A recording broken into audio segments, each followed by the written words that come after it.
SSC ও সমমান পরীক্ষার ফল প্রকাশ। গড় পাশের হার 83.04%। সবচেয়ে বেশি যশোরে, সর্বনিম্ন সিলেটে।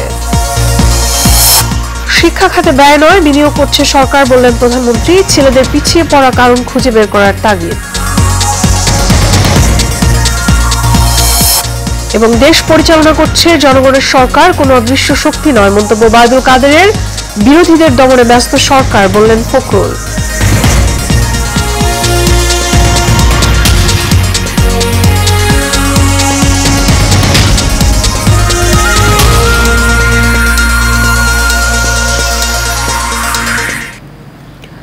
স্বাগত এশিয়ান প্রাইম নিউজে, আপনাদের সঙ্গে আছি আমি মিতা মৌসুমী। শুনছিলাম বিআরবি কেবল ইন্ডাস্ট্রিজ লিমিটেড সংবাদ শিরোনাম। এবারে চলে যাব বিস্তারিত সংবাদে।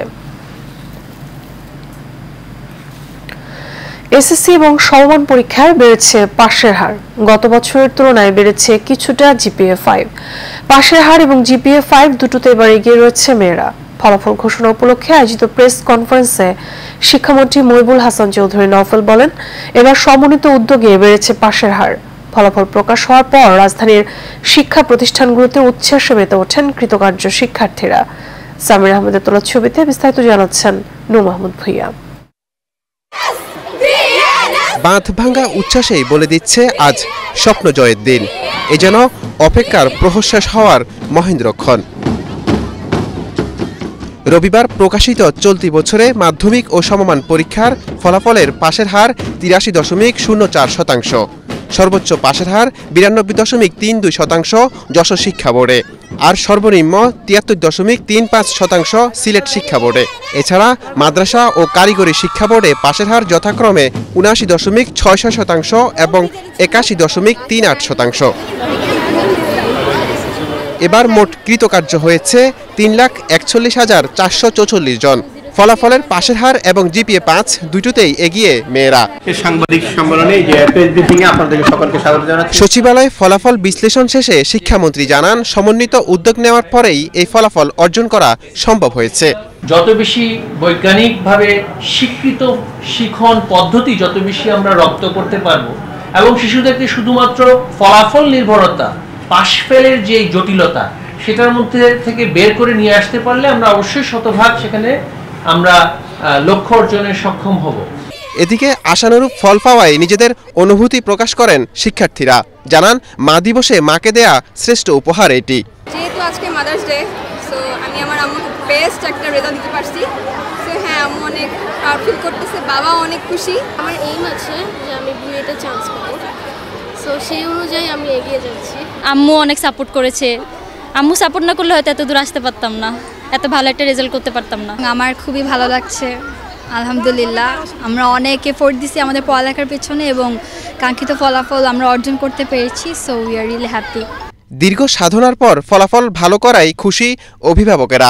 অবশ্যই এ প্লাস পেয়েছে, আলহামদুলিল্লাহ। আমার মেয়ে অনেক পরিশ্রম করেছে, তো এই কষ্টের ফল আলহামদুলিল্লাহ ভালো গোল্ডেন এ প্লাস পেয়েছে। আমরা অনেক খুশি। এই আনন্দ উল্লাস, এই আনন্দ দীর্ঘ 10 বছরের সাধনার। তবে এখান থেকে কেউ হতে চান লয়ার, কেউ বা হতে চান ডাক্তার, কেউ বা ইঞ্জিনিয়ার। তবে অভিভাবকদের প্রত্যাশা, নিজের ইচ্ছা মতোই সন্তানরা গড়ে উঠবে। নূর মোহাম্মদ ভুঁইয়া, এশিয়ান টেলিভিশন, ঢাকা। শিক্ষা খাতে মেয়েদের থেকে ছেলেদের পিছিয়ে পড়া কারণ খুঁজে বের করার তাগিদ দিয়েছেন প্রধানমন্ত্রী শেখ হাসিনা। সকালে গণভবনে এসএসসি এবং সমমানের পরীক্ষার ফলাফল ঘোষণার পর প্রধানমন্ত্রী আরো বলেন, গত কয়েক বছরের ফলাফলে ছেলেরা মেয়েদের চেয়ে খারাপ করেছে। তিনি বলেন, প্রতিযোগিতার মধ্য দিয়ে ছেলেদেরকে এগিয়ে আসতে হবে। প্রধানমন্ত্রী আরো বলেন, শিক্ষার পেছনে ব্যয়কে বর্তমান সরকার বিনিয়োগ হিসেবে দেখে। বাতন বিপ্লব রিপোর্টে বিস্তারিত। যারা ভালো ফলাফল করেছে তাদের অভিনন্দন, আর যারা কৃতকার্য হয়নি তাদের মন খারাপের কোনো কারণ নেই, কেননা ব্যর্থতাই সফলতার চাবিকাঠি। বঙ্গবন্ধু কন্যা ও প্রধানমন্ত্রী শেখ হাসিনা এভাবেই ফলাফল ঘোষণা মঞ্চে শিক্ষার্থীদের উদ্দেশ্যে কথা বলেন। এসএসসি ও সমমানের পরীক্ষার ফলাফল ঘোষণা দিয়ে প্রধানমন্ত্রী আরো বলেন, প্রতি বছরের ন্যায় এবারও মেয়েরা ভালো করেছে, তবে ছেলেদের ফলাফল খারাপ হওয়ার কারণ কি তা খুঁজে বের করার নির্দেশ দেন প্রধানমন্ত্রী। 11টি শিক্ষা বোর্ড, মোট পরীক্ষার্থী 20,38,150 জন, ছাত্র সংখ্যা 9,99,364 জন, ছাত্রী সংখ্যা 10,38,786 জন। কারণটা আমাদের খুঁজে বের করতে হবে।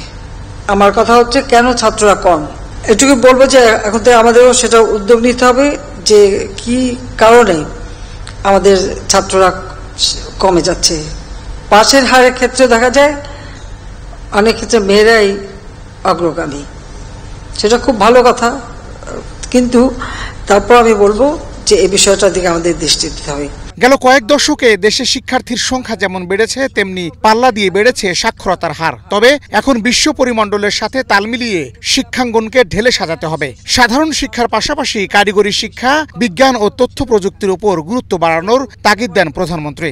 এখন থেকে যেহেতু পৃথিবী এগিয়ে যাচ্ছে, টেকনোলজির যুগ, তথ্য প্রযুক্তির যুগ, তাছাড়া শিল্প বিপ্লব এটা তো প্রতিনিয়ত পরিবর্তনশীল, সেদিকে লক্ষ্য রেখেই প্রতি উপজেলায় একটা করে আন্তর্জাতিক মানের সরকারি টেকনিক্যাল স্কুল ও কলেজ নির্মাণের আমরা উদ্যোগ নিয়েছি। প্রতি জেলায় একটি করে বিশ্ববিদ্যালয় করে দিচ্ছি, প্রতি বিভাগে মেডিকেল বিশ্ববিদ্যালয় করা হচ্ছে। আমাদের দেশে কিন্তু মেডিকেল বিশ্ববিদ্যালয় ছিল না, প্রথম আমি করি, এখন আমরা বিভাগীয় বিশ্ববিদ্যালয় করে দিচ্ছি। আমরা কারিগরি শিক্ষায় অংশগ্রহণের হার 96 সালের মধ্যে মাত্র 7% মতো পেয়েছিলাম, তারপর আমরা বাড়াতে থাকি, পরে 17% হয়, এখন মতো 22% মতো এসে গেছে। তো এটাকে আরো বাড়িয়ে 2030 সালের মধ্যে 30%, 41 সালের মধ্যে 41% উন্নীত করার আমাদের পরিকল্পনা রয়েছে। আমরা 6ষ্ঠ শ্রেণী থেকে প্রি ভোকেশনাল শিক্ষা কার্যক্রম চালু করেছি। এর আগে প্রধানমন্ত্রী শেখ হাসিনার হাতে এসএসসি ও সমমানের পরীক্ষার ফলাফলের সারসংক্ষেপ তুলে দেন শিক্ষামন্ত্রী মহিবুল হাসান চৌধুরী ও বোর্ডের চেয়ারম্যানরা। এ সময় অন্যান্যের মধ্যে উপস্থিত ছিলেন শিক্ষা প্রতিমন্ত্রী বেগম শামসুন নাহার ও প্রাথমিক ও গণশিক্ষা প্রতিমন্ত্রী বেগম রুমানা আলী। বাতেন বিপ্লব, এশিয়ান টেলিভিশন, ঢাকা। দেশ পরিচালনা করছে জনগণ দ্বারা নির্বাচিত সরকার, কোনো অদৃশ্য শক্তি নয়। এই অদৃশ্য শক্তির ভাবনা বিএনপির মানসিক ট্রমা বলে মন্তব্য করেছেন আওয়ামী লীগের সাধারণ সম্পাদক এবং সড়ক পরিবহন ও সেতুমন্ত্রী ওবায়দুল কাদের। বিকেলে ধানমন্ডিতে সংবাদ সম্মেলনে আওয়ামী লীগের সাধারণ সম্পাদক বলেন, শেখ হাসিনার নেতৃত্বে দেশের জনগণ রাষ্ট্র পরিচালনা করছে। এ সময় মার্কিন সহকারী পররাষ্ট্রমন্ত্রী ডোনাল্ড নোর সফর নিয়ে সেতুমন্ত্রী বলেন, তিনি আসছেন দুদেশের সম্পর্ক আরো এগিয়ে নিতে। তবে বিএনপি মনে করছে নতুন করে নিষেধাজ্ঞা আসবে কিনা। তিনি বলেন, কথা বলার চাতুরি ছাড়া দেশবাসীকে দেওয়ার মতো বিএনপির কিছুই নেই। বিরোধী দলকে রাজনীতি না করতে দিতেই নতুন করে ট্রাইব্যুনাল করা হচ্ছে, একতরফা শুনানি করে সাজা দেওয়া হচ্ছে অনেককেই, এমন অভিযোগ করেছেন বিএনপির মহাসচিব মির্জা ফখরুল ইসলাম আলমগীর। দুপুরে দলের চেয়ারপারসনের কার্যালয়ে এক সংবাদ সম্মেলনে এমন মন্তব্য করেন তিনি। ক্ষমতা ঠিক থাকলেই, ক্ষমতা নিরঙ্কুশ রাখতে পারলেই তাদের কাজ খাতে হয়ে যাচ্ছে। কারণ আপনি নিজেরাই জানেন যে এখানে আমি যে কথাটা আজকে বলেছি আপনার, যেখানে একটা গোত্র তৈরি করা হচ্ছে যাদেরকে সমস্ত রকম দুর্নীতি অনিয়মের মধ্য দিয়ে তাদেরকে অর্থ উপার্জনের ব্যবস্থা করতে হচ্ছে, অর্থ লুটের ব্যবস্থা করতে হচ্ছে, এবং সেটা দিয়েই তারা এই সরকারকে টিকিয়ে রাখে। এর মধ্যে তারা নিজেরাও জড়িত এবং তাদের সুবিধাভোগী লোকজনরাও জড়িত। সারা বিশ্বের ন্যায় ইসরায়েল বিরোধী বিক্ষোভ এবং মানববন্ধন করেছে বঙ্গবন্ধু সৈনিক লীগ। শনিবার কেন্দ্রীয় শহীদ মিনারে সংগঠনের কেন্দ্রীয় কমিটির সভাপতি বীর মুক্তিযোদ্ধা আলহাজ হারুনুর রশিদ সিএপি নেতৃত্বে বিক্ষোভ এবং র্যালি অনুষ্ঠিত হয়।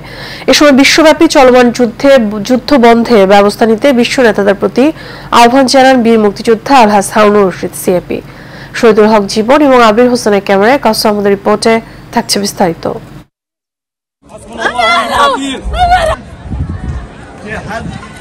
ফিলিস্তিনিদের উপরে ইসরায়েলি বর্বর বাহিনীর চালানো আগ্রাসনে পুরো বিশ্বে নিন্দার ঝড় উঠেছে। প্রত্যক্ষ পরোক্ষ মদদ রয়েছে এমন কয়েকটি দেশের জনগণও ইসরায়েল বিরোধী বিক্ষোভ করে আসছে।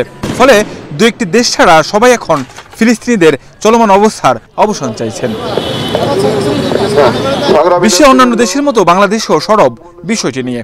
বর্তমান সরকারের প্রধানমন্ত্রী আন্তর্জাতিক প্রায় সব অঙ্গনেই মুক্তিকামী ফিলিস্তিনিদের পক্ষে কথা বলে যাচ্ছেন নিয়মিতভাবে। এর ধারাবাহিকতায় বঙ্গবন্ধু সৈনিক লীগের সভাপতি বীর মুক্তিযোদ্ধা আলহাজ হারুনুর রশিদ সিআইপি নেতৃত্বে কেন্দ্রীয় শহীদ মিনারে ইসরায়েল বিরোধী বিক্ষোভের আয়োজন করা হয়। কমিটির সংগ্রামী সভাপতি বীর মুক্তিযোদ্ধা আলহাজ হারুনুর রশিদ সিআইপি আলহাজ হারুনুর রশিদ সিআইপি ডাকে সাড়া দিয়ে শুধু সংগঠনের নেতাকর্মীরাই নন, জড়ো হয়েছিলেন সাধারণ জনগণও।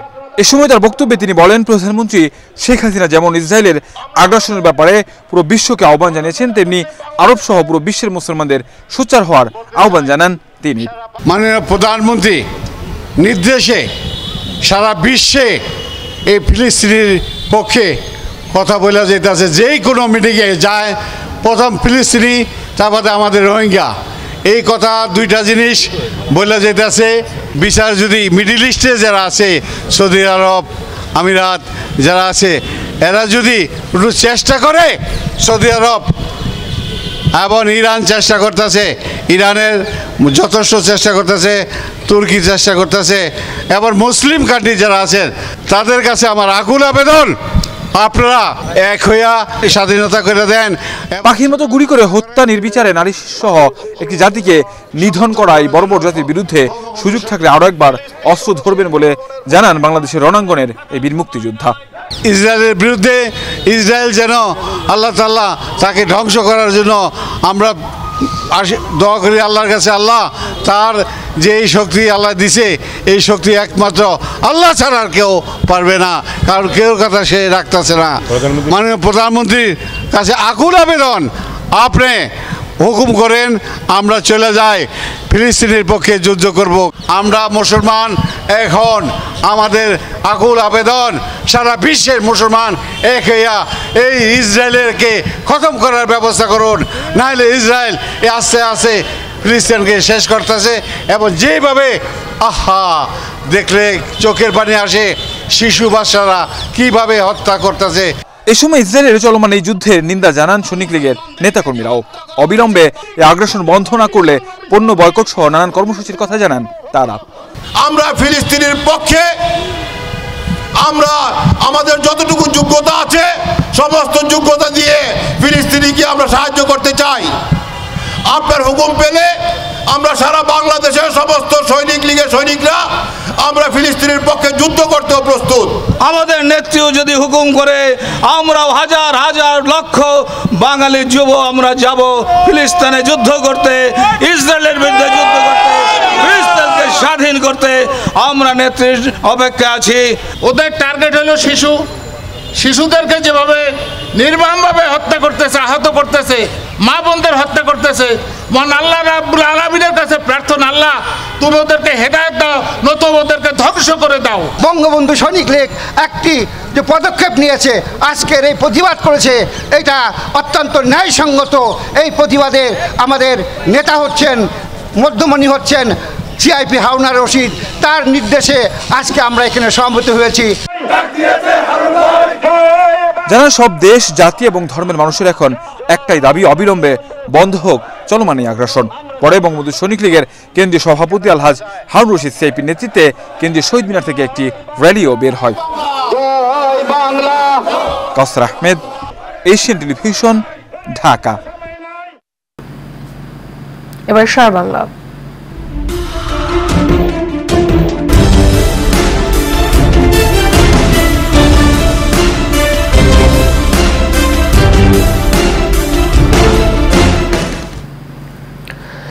আওয়ামী যুবলীগ কুমিল্লার চান্দিনা উপজেলা শাখার বর্ধিত সভা অনুষ্ঠিত হয়েছে। বিকেলে 3টায় চান্দিনা উপজেলা দলীয় কার্যালয়ে এই সভায় প্রধান অতিথি ছিলেন চান্দিনা পৌরসভার সাবেক মেয়র মোহাম্মদ মফিজুল ইসলাম।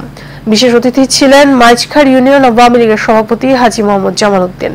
সভায় সভাপতিত্ব করেন চান্দিনা উপজেলা আওয়ামী যুবলীগের আহ্বায়ক ও চান্দিনা উপজেলা পরিষদের ভাইস চেয়ারম্যান জহিরুল ইসলাম মুন্সি। উপস্থিত ছিলেন উপজেলা স্বেচ্ছাসেবক লীগের সভাপতি কাজী আখলাকুর রহমান জুয়েল। সভায় আগামী 5 জুন উপজেলা পরিষদ নির্বাচনে কুমিল্লা উত্তর জেলা আওয়ামী স্বেচ্ছাসেবক লীগের সদস্য এবং চেয়ারম্যান প্রার্থী হাজী মোহাম্মদ শামীম হোসেনকে সমর্থন এবং বিজয়ী করার আহ্বান জানানো হয়।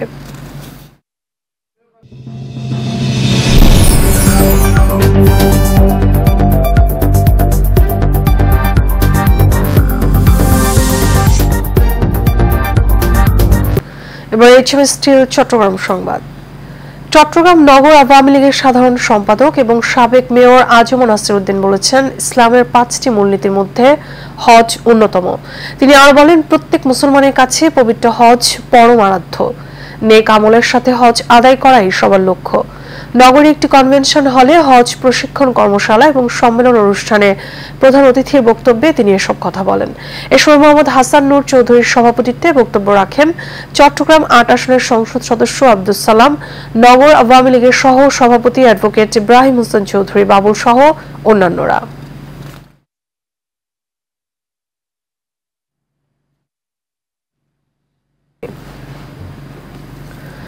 সেনবাগ কল্যাণ সমিতি ঢাকার ২০২৪ থেকে ২৬ সাল পর্যন্ত নবনির্বাচিত কার্যনির্বাহী পরিষদের পরিচিতি সভা অনুষ্ঠিত হয়েছে। সন্ধ্যায় রাজধানীর একটি হোটেলে পরিচিতি সভা অনুষ্ঠিত হয়। অনুষ্ঠানের প্রধান অতিথি ছিলেন সেনবাগ থেকে নির্বাচিত সংসদ সদস্য আলহাজ মোরশেদ আলম। সভায় সভাপতিত্ব করেন সংগঠনটির নবনির্বাচিত সভাপতি ওমর ফারুক ভূঁইয়া, সঞ্চালনা করেন সংগঠনটির সাধারণ সম্পাদক জাহাঙ্গীর আলম ভূঁইয়া। এ সময় সংগঠনটির সদস্যগণ উপস্থিত ছিলেন। বাঙালি সংস্কৃতিকে ধরে রাখতে যুক্তরাষ্ট্রে অনুষ্ঠিত হলো দুদিনব্যাপী পথমেলা। যুক্তরাষ্ট্রের ব্রুকলিন ওজন পার্কে এই মেলার আয়োজন করে ওসমানী স্মৃতি পরিষদ। মেলায় স্থান পেয়েছে 3 পিস, দেশি বোরখা, গহনা, জুতা, খাবারের দোকান সহ বাহারি রকমের জিনিস। যুক্তরাষ্ট্রে এক টুকরো বাংলাদেশ সংস্কৃতির এমন আয়োজনে মুগ্ধ বসবাসরত বাঙালিরা। মেলাকে ঘিরে মনোজ্ঞ সাংস্কৃতিক অনুষ্ঠানেরও আয়োজন করা হয়। 2 দিন ব্যাপী এই মেলার সমাপনী দিন ছিল আজ। মেলার সভাপতি ছিলেন খায়রুল ইসলাম খোকন এবং প্রধান সমন্বয়কারী মাতাবুর রহমান।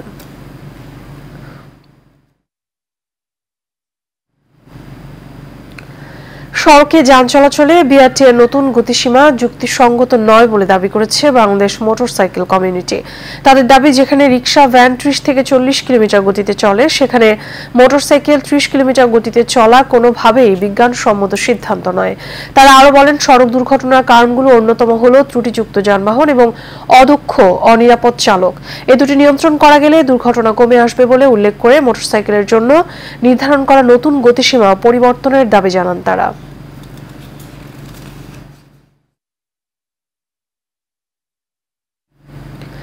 এর সাথে শেষ করবো এশিয়ান প্রাইম নিউজ। তাকে বিআরবি কেবল ইন্ডাস্ট্রিজ লিমিটেড সংবাদ শিরোনামগুলো জানাবো আরো একবার।